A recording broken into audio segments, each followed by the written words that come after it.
Salut tout le monde! Regardez le joli maillot que je viens de recevoir.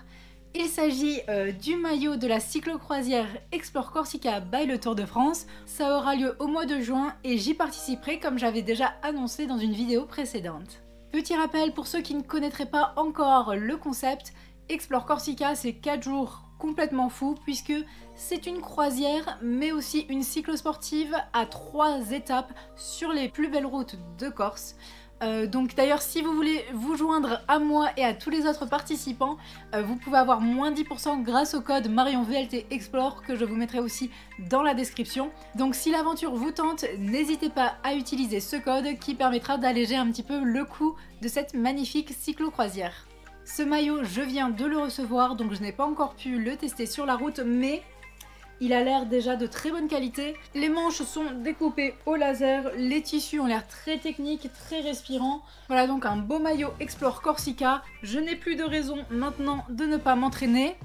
Parce que oui, c'est bien beau de s'inscrire à un événement aussi dur, sachant que voilà, clairement pour moi ce sera le défi le plus dur que j'ai jamais réalisé. Mais bon, il faut aussi évidemment s'entraîner. Alors, techniquement, j'aurais dû commencer ma préparation il y a plusieurs semaines puisque Explore Corsica a lieu tout début juin. Il nous reste donc plus que 2 petits mois et demi.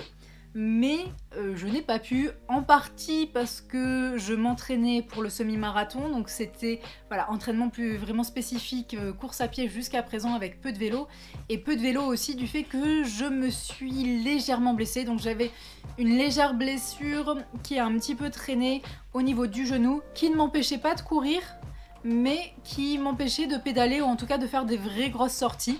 Alors oui, normalement, quand on se blesse, on a mal en course à pied, pas sur le vélo. Mais j'aime bien faire les choses à l'envers, donc je pouvais courir sans souci, ou presque. Et alors qu'en vélo, c'était très compliqué, donc j'ai passé l'hiver à faire plutôt des petites sorties. Alors que normalement, clairement, pour préparer ce genre d'événement, il faut faire vraiment des longues sorties, donc je vais m'y attaquer prochainement. Donc je vais vous donner un peu plus de détails sur mon entraînement. Donc dans les quelques semaines à venir, mon but ce sera de rattraper en fait le foncier que je n'ai pas pu ou quasiment pas pu faire de l'hiver. Donc le principe du foncier ce sont de faire des sorties plutôt longues, mais en tout cas de faire des sorties où est-ce qu'en fait on ne s'épuise pas, on n'est pas au maximum. Le but c'est vraiment d'avaler les kilomètres pour habituer son corps, ses muscles, etc. Donc pour faire la base pour le reste de la saison. D'ailleurs en anglais ça s'appelle Base Miles, donc c'est bien ça, on crée la base pour la saison à venir avec le foncier.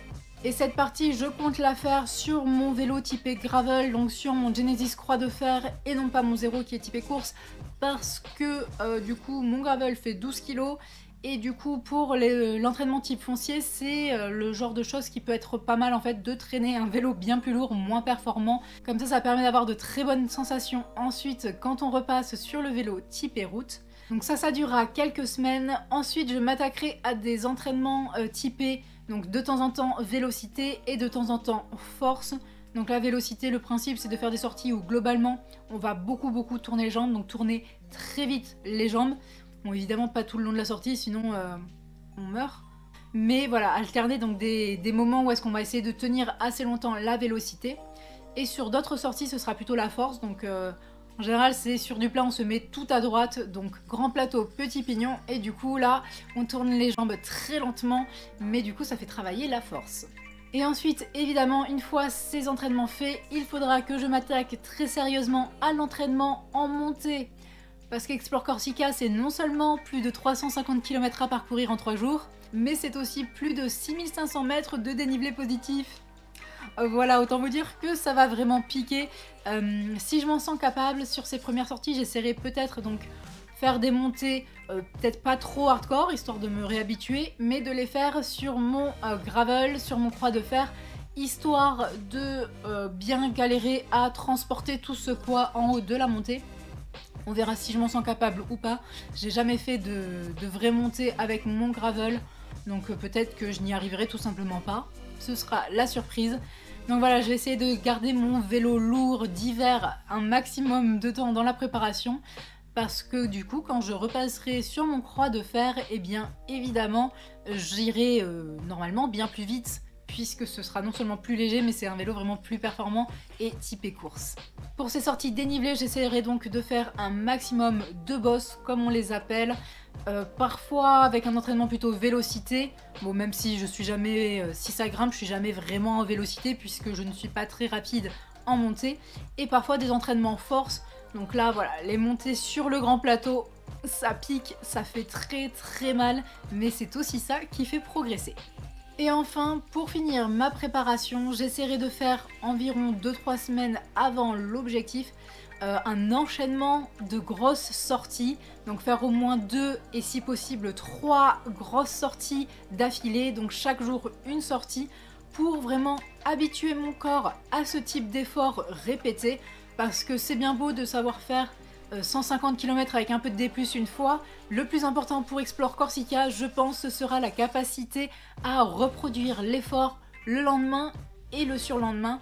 Clairement, ce sera vraiment pas évident parce que au mois de mai, je travaille, mais il y a pas mal de jours fériés, etc.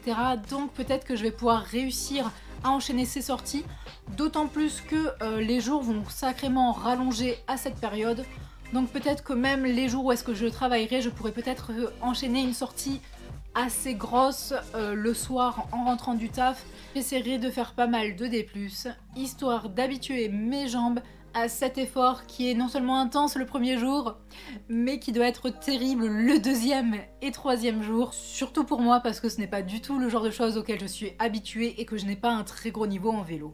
En ce qui concerne la toute dernière semaine avant l'épreuve Explore Corsica, je ferai la même chose que je fais avant chaque grosse épreuve. Je passerai une semaine en fait très light niveau sport parce que du coup le but c'est d'arriver en pleine forme à l'objectif, et du coup en faisant une grosse sortie quelques jours avant, ça peut risquer de vraiment fatiguer les muscles, le corps. Donc voilà, la dernière semaine ce sera light en termes de vélo. Ça veut pas dire que j'en ferai pas du tout. En général j'essaye de faire des petites sorties, mais vraiment je reposerai mon corps pour lui donner toutes les forces possibles pour le jour J.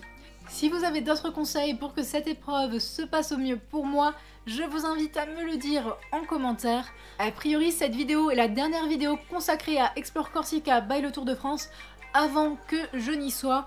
Donc sauf si vous avez pas mal de questions ou quoi, peut-être que je ferai quelque chose de particulier. Mais sinon, je vous retrouve pour cet événement, et bien probablement mi-juin, le temps de sortir la vidéo.